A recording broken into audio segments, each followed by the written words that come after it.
просто появилась информация, мы обладаем видеозаписью, которая, все, что происходило на прошлом заседании Совета.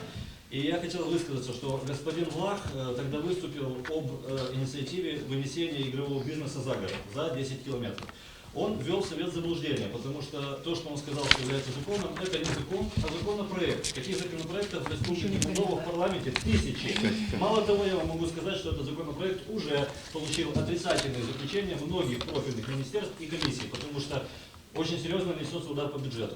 И есть закон о предпринимательстве, где четко сказано, что закон об азартном бизнесе регулируется законом об азартном бизнесе от 1999 года.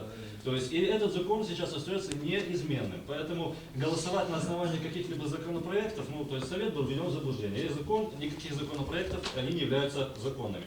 Что касается вынесения за город из-за того, то есть есть же какие-то там аргументы, да, якобы дети заходят и так далее.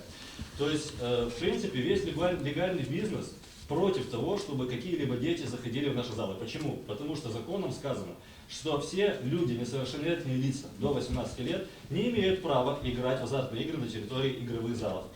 Мы рискуем своей лицензией, если мы начинаем пускать детей.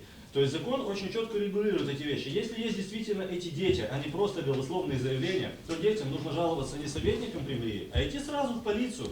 Полиция приходит на место, каждый игровой зал оборудован системой видеонаблюдения. Ровно за 1 минуту можно выяснить, действительно ли там был этот ребенок, когда и действительно он проиграл. И только если это так, если он только проиграл, сразу же, во-первых, возвращаются все деньги, которые проиграл ребенок.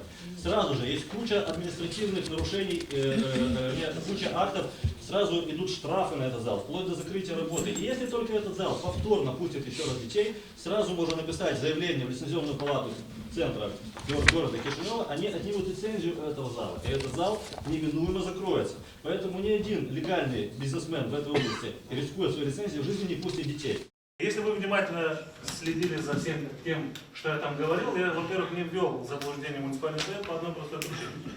Потому что я сказал, что стоит на повестке дня в парламенте, на профильной комиссии стоит вопрос о том, чтобы вынести все игорные вот эти вот залы, все игровые вывести на 10 километров за территорию муниципального города. Мы не закрываем пока что ваше заведение на территории Камрата. Мы просто вас убираем из центра.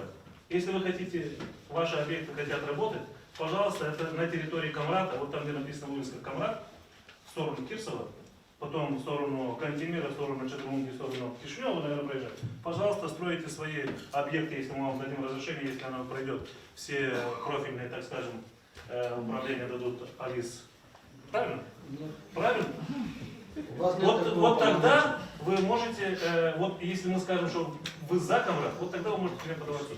А пока на сегодняшний день, я законодательство знаю другое. Я вам говорю, что, пожалуйста, он там где-то, где вывеска Камрат, это считается, что Камрат. Вот там, пожалуйста, начинайте строить. Я вам отвечу с точки зрения закона. Такие прецеденты уже были по стране. У нас где?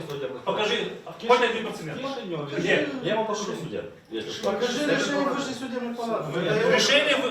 Решение вы не вводите в заблуждение. Решение высшей судебной палаты, то, на что вы ссылаетесь, это было, когда Формузал и Народное собрание Гагаузии приняли тогда, проголосовали за то, чтобы вообще отменить. Вот тогда, Народное собрание не имеет права отменять закон, принятый парламентом. Поэтому, а мы не отменяем. Кто вам сказал, что мы отменяем? Мы вас выносим из центра. У меня есть это ваша прерогатива, ребята. Конечно. Вы изучите закон хорошо. Конечно. Это наша прерогатива. Это наш город. Мы решаем. И почему? Мы ссылаемся на что-то. Понимаете, Евгений? Мы ссылаемся, что там рядом школы, что там много молодежи проходит. Ребенку дали 30 лет последний, ему заходит. Понимаете? То, что вы сказали, состоятельные люди, да? Они пойдут и где пишут. Вы понимаете? Я лично, во-первых, не пустил вас в зал, но раз председатель принял решение пустить вас выслушать, пожалуйста, мы вас выслушаем. Доказывать нам, угрожать нам судами не надо. Здесь все угрожать. Что будет, какой бы суд, что бы ни принимал, я вам еще раз говорю, совет будет единогласно голосовать за то, чтобы вывеска Камрат, там, пожалуйста, устройте. Мы вас из Камрата не выгоняем. Мы вас не выгоняем. А когда будет принят закон в парламенте, выгонять,